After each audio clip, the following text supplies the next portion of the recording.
Hi, I'm Alois from Ping Skills. Today we're going to break down the push into its finest detail.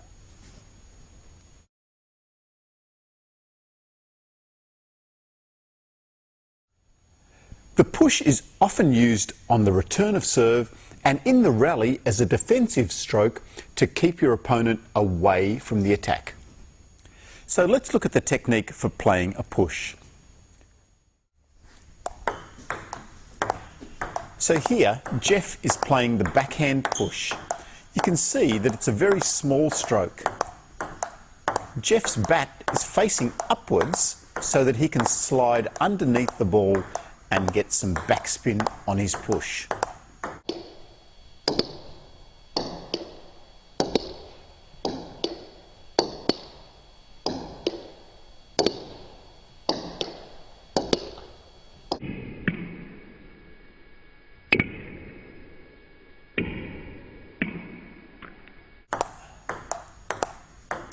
The push is quite a defensive stroke, so you're not really trying to hit a winner with the push. It's putting the ball on the table nice and low and to a good position.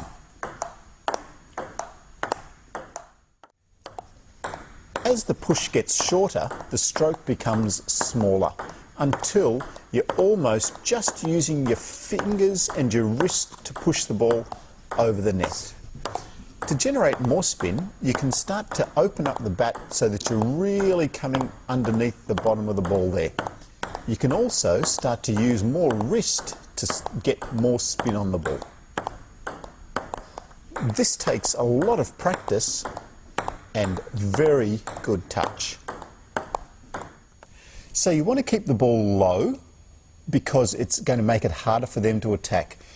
You want to start to put more spin on the ball, again, because it's going to make it harder for them to make the attacking stroke. So if you can start to generate a little bit more spin, that makes a harder ball for your opponent. When you're trying to push the ball short, don't be afraid to try and get the ball to touch the net and go over. That is the ideal short push. So don't aim to get the ball here, aim to get the ball here. So even get the bottom half of the ball to touch the net on the way over, and that is a perfect short push. Another thing to be aware of when you're trying to make the short push is to keep your hand and fingers really soft and relaxed. So I'm almost not holding the bat. The bat is very loosely in my hand there. So that way, that cushions some of the speed and enables you to keep that ball nice and short and low and close to the net. So let's think about nice and soft with your hands and your fingers. When you're short pushing, still don't forget about placement. Everyone will have a preferred side that they like to short push from. So if your opponent likes to short push on the forehand, keep the ball onto their backhand side and vice versa. When short pushing, you also need to try and get the ball as early as you can. From here, it's easier to get the ball close to the net because it's a shorter distance. From back here, it's very difficult to get the ball close to the net on the other person's side.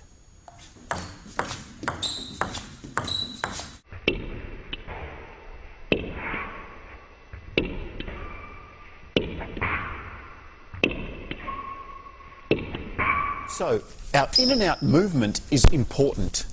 Why do we move out again? To be ready in case the other person puts the ball long. And that's what we're looking for. We're looking for that ball to come long that we can attack. So as soon as you push the ball short, get back and ready. If the ball isn't long, then you're back in again to make a push. Back and ready for the attack. The ball comes short, back in. Back and ready, here it comes, now I can attack the ball. So short pushing is one of those strokes that is often neglected, but it is a stroke that separates the mediocre player from the best players in the world. So don't forget to put short pushing in as part of your training routine. It's often forgotten, but I tell you, it is really vital to lifting your level as a table tennis player.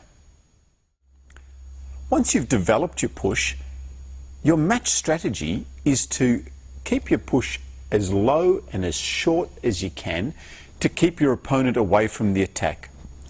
The other strategy that you can use is, as a surprise, you can push the ball long and fast with a lot of backspin, which will catch your opponent by surprise and make it difficult for them to make a strong attack. So then you can get in and make a strong counter attack at them. So most of the time you want to keep the ball short, but if you are going to make that surprise push heavy and deep to the corners, then you want to use a bit more wrist to get a bit more backspin, and make sure you position it wide and deep with a lot of spin to make it hard for your opponent as a surprise tactic. So instead of just pushing the ball short all the time, occasionally you can dig it heavy and make a good attack.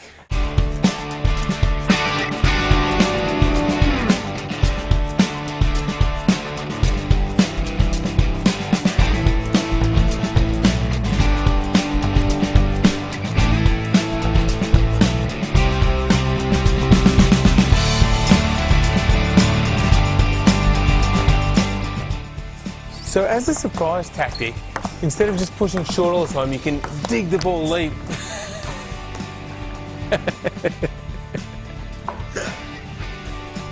And really surprise them. See how effective that is? That's fantastic.